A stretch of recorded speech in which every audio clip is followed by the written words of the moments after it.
Kita awali dengan prinsip yang pertama, yaitu bagaimana orang tua menanamkan rasa kasih sayang dengan membentuk sebuah habits, sebuah perilaku yang akan memberikan dampak kepada anak-anak, yaitu kecupan dan ciuman. Ini adalah sesuatu yang mempunyai peran yang sangat efektif dalam menggerakkan perasaan dan kejiwaan anak. Berkaitan dengan masalah ini ada dua hadis setidaknya. Pertama hadis Bukhari Muslim, dan yang kedua adalah hadis dari Imam Ahmad. Yang dua peristiwa ini memang dalam konteks ketika Nabi SAW dilihat oleh seorang yang bernama Aqra bin Habis. Kemudian yang peristiwa kedua adalah ketika Rasulullah mencium anak-anak yang disaksikan oleh beberapa orang Badui yang datang kepada beliau SAW. Adapun kisah tentang Rasulullah SAW, ini riwayat Imam Bukhari telah kita sampaikan pada pembukaan tadi. Adapun hadis pada riwayat Imam Ahmad dijelaskan di mana telah datang kepada Nabi SAW orang-orang Badui, kemudian bertanya, apakah engkau mencium anak-anakmu? Maka beliau menjawab, ya. Maka kemudian mengatakan, demi Allah kami tidak mencium anak-anak kami. Maka Rasulullah bersabda, aku tidak punya daya apa-apa bila mana Allah telah mencabut rasa kasih sayang dalam hati kalian.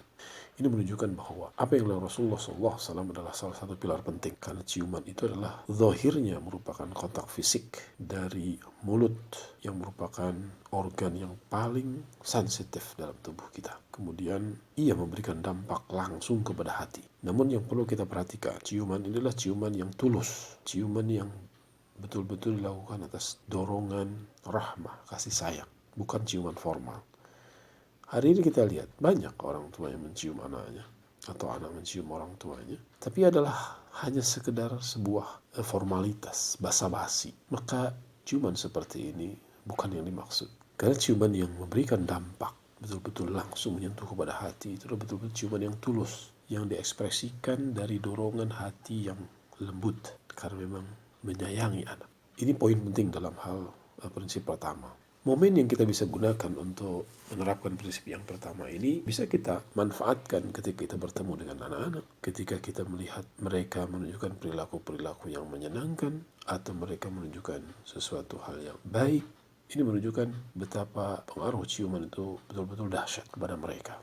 Poin yang berikutnya yang penting juga pada ciuman ini adalah bentuk prinsip yang bisa kita terapkan sampai anak-anak sebelum baligh. Ini masih efektif karena kalau anak itu sudah baligh, itu beda responnya. Namun tidak berarti bahwa itu sudah tidak diperlukan sama sekali. Namun ini adalah sebuah prinsip yang sangat efektif untuk anak-anak yang masih kecil sampai dengan dia sebelum baligh. Ini adalah berkaitan dengan ciuman. Nabi melakukan hal ini biasanya ketika bertemu dengan anak, dengan cucunya, kemudian beliau menggendongnya, kemudian menciumnya. Demikian juga ada momen-momen di mana kita merangkul mereka ketika mereka bersedih, ketika mereka mungkin ada duka gitu ya. Kita rangkul, kemudian kita cium. Ya, maka ini adalah sebuah metode yang sangat-sangat efektif. Silahkan dicoba. Kalau kita menemukan anak yang sedang ada masalah, kemudian kita hibur dia, kemudian kita rangkul, itu saja sudah memberikan obat yang dahsyat. Belum lagi kita membisikkan sesuatu yang menenangkan jiwanya. Ini luar biasa pengaruhnya. Prinsip yang kedua adalah memberikan ruang dan waktu untuk bermain dan bercanda dengan anak. Hari ini, zaman akhir ini, banyak sekali orang tua yang beralasan dengan kesibukan, apakah kesibukan mencari nafkah atau kesibukan lainnya, sehingga mereka tidak punya. Ya, bahkan hari libur pun mereka tidak bisa meluangkan waktu untuk anak-anaknya. Banyak di antara anak-anak kita yang mereka merasa kering, tidak pernah bercengkrama, ketawa, menggembirakan, karena dia tidak pernah diberikan ruang dan waktu. Bahkan ketika anaknya melaporkan sesuatu yang dia ingin mendapatkan tanggapan dari orang tuanya seperti, ayah sedang sibuk, abi sedang sibuk, umi masih ada kerjaan. Padahal anak-anak sedang membutuhkan itu pada kita. Nah, oleh karena itu, hendaklah kita dari waktu-waktu yang ada penuhi hak mereka. Itu hak mereka yang menjadi kewajiban kita atas mereka. Apakah itu nanti misalnya menjelang tidur, atau kita menjelang berangkat ke tempat kerja, atau mungkin dalam hari-hari libur. Maka gunakanlah waktu-waktu ini untuk mereka, agar mereka benar-benar merasa diberikan ruang untuk bermain. Baginda Rasulullah SAW, orang yang paling mulia di muka bumi ini, orang yang sangat sibuk mengurus umatnya, mengurus dakwah ini. Bagaimana bisa kita saksikan dalam riwayat-riwayat yang sahih di mana beliau bisa bermain kuda-kudaan dengan cucunya. Beliau memposisikan dia sebagai kudanya. Kemudian cucu-cucu naik di punggung beliau. Dan beliau merangkak. Allahu Akbar. Indah sekali. Ketika anak-anak masih kecil ya. Kemudian ketika anak sudah mulai agak besar, kemudian bercanda. Pernah Nabi mencandai seorang anak yang burungnya mati. Dicandai oleh Nabi sehingga segar lagi. Ya, ini menunjukkan bahwa beliau SAW sangat penyayang kepada anak-anak. Dan anak-anak yang mendapatkan sentuhan-sentuhan seperti ini Rasulullah, dia sangat ingat dan terus nempel dalam memorinya. Karena tidak jarang yang meriwayatkan hadis-hadis itu adalah anak itu sendiri setelah dewasa. Jadi ingat betul peristiwa apa yang pernah dia alami dengan Rasulullah yang membuat dia sangat terkesan dengan kasih sayang Rasulullah. Bermain, bergurau dengan Rasulullah. Bahkan Rasulullah pernah bermain kucing-kucingan dengan anak-anak. Kata Rasulullah, siapa yang bisa nangkap saya kasih hadiah. Maka Rasul lari, dikejar sama anak-anak. Allahu Akbar. Kemudian orang yang berhasil menangkap Rasul rangkul, Rasul cium. Allahu Akbar. Indah sekali. Kemudian candaan Rasulullah dengan Hasan dan Husain luar biasa. Beliau pernah menggendong cucunya untuk kemudian menjulurkan lidahnya dimasukkan ke dalam mulut cucunya. Subhanallah. Bagaimana kedekatan yang luar biasa. Candaan-candaan yang mencerahkan, yang menggairahkan, menumbuhkan kasih sayang di antara orang tua dan anak. Sehingga ini akan menjadi sesuatu yang sangat tertanam pada mereka. Ya, banyak peristiwa-peristiwa lain yang ini mudah kita laksanakan dengan anak kita, insya Allah mudah sekali. Oleh karena Ibnu Hajar dalam kitab Fathul Bari mengomentari pernyataan Rasulullah SAW kepada Abu Umair, ya, ketika tadi ya burungnya yang namanya Nughair itu mati, ya. Kata beliau, hadis ini menunjukkan bagaimana keahlian beliau dalam bercanda. Kebolehan ini bersifat sunnah, bukan sesuatu yang dibuat gitu, bukan. Tapi sesuatu hal yang memang sunnah yang kita bisa gunakan sebagai salah satu metode untuk bisa menanamkan rasa kasih sayang kepada anak kita.